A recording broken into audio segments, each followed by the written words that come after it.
Hi there, this is Life Prepper here, and I want to talk today about respecting wild harvesting and also respecting people's nature garden. Now, a few years back, I came across some bloodroot. So what I did, I transplanted some of it to spread the harvest out. So there would be this nice natural harvest. And I allowed it there to grow. And I come back a couple years later and all of it was gone. Not only the ones I transplanted was not there, also the ones that was growing was not there. So I came across this again. I've come up to Ohio for a few months, and I promised a friend a bloodroot. So I knew where there was bloodroot growing, and probably a couple years ago, I had been out in that area, and it was loaded with bloodroot.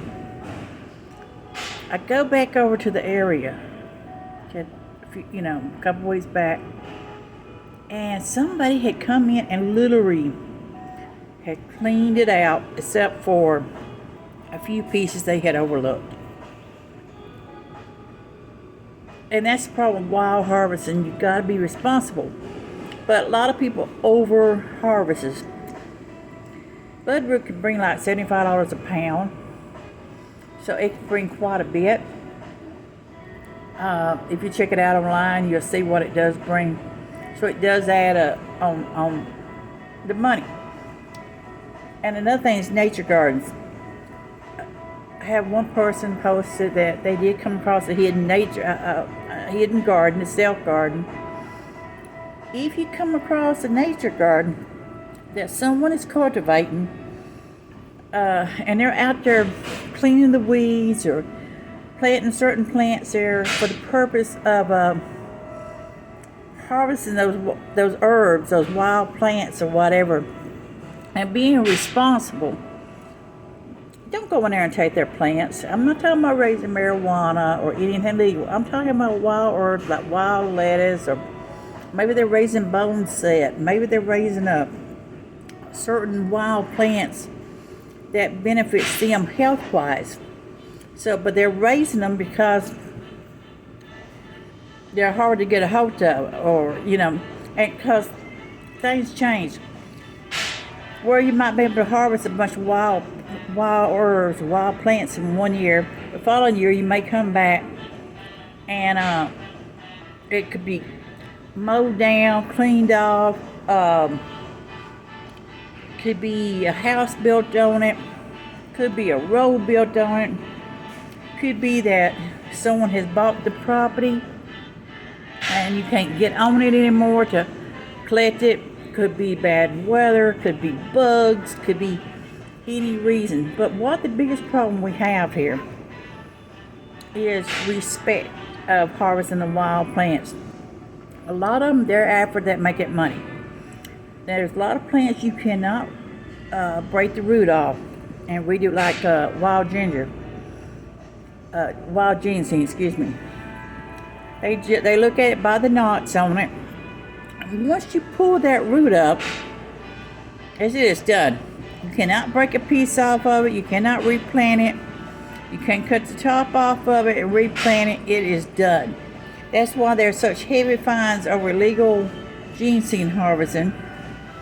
That's why you have to jump through hoops to get permits and everything, because the fact is it cannot be replanted once it's done.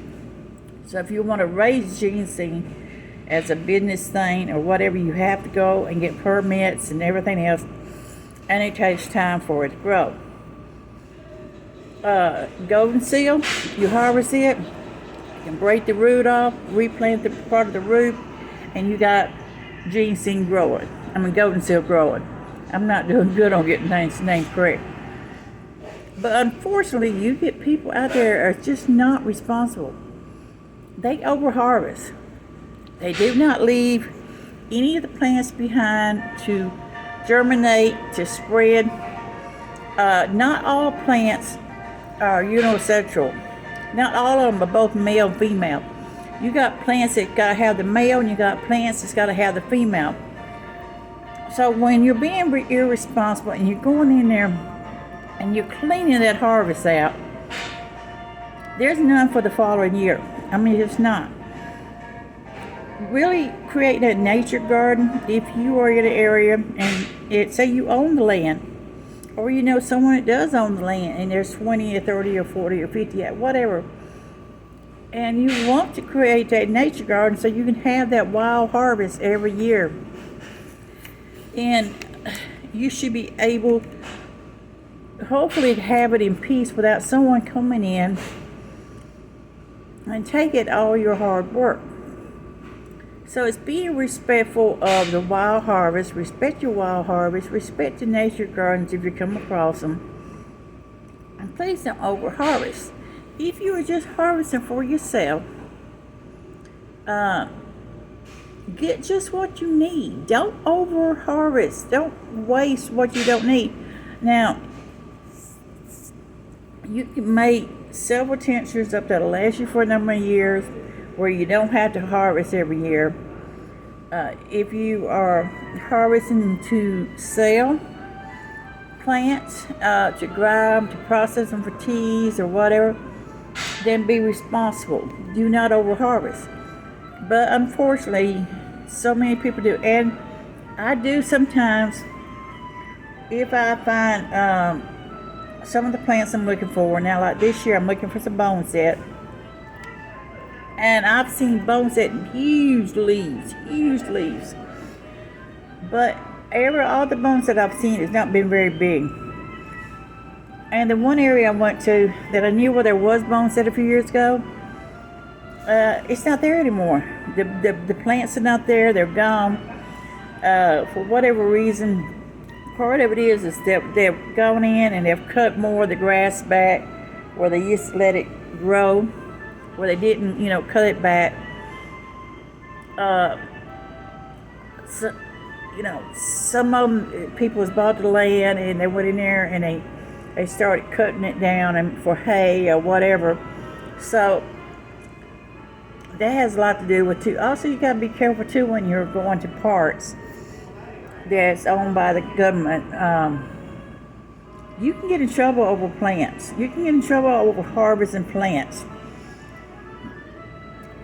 because you gotta be careful about that too when you're out there. And if you're caught on government property harvesting plants, you can very well get hit with a heavy fine. So please be responsible. Think about other people. Think about the land. Be respectful of other people's nature gardens and the work they're putting into it. And don't over harvest. If you're harvesting for yourself, harvest enough to do you for a while, for a couple of years or 3 or 4 years or whatever. Because once you make a tincture, or you make a solution in vinegar, do a vinegar solution of the herb, it'll last you for years. I mean, it depends on how much you make of it and how much you use of it. So problem is, just a lot of them out there for the big dollar. They're not being respectful. They're destroying a lot of the habitat to collect the plants. They're not leaving no starter seeds behind for the plants to continue to grow. And many of them, once you pull them up, they're done. That's it. You cannot replace them. I mean, they're just not going to grow off of any of the shoots or anything else. So this Live Prepper here saying, be safe, be happy, bless y'all, and be responsible when you're harvesting wild plants.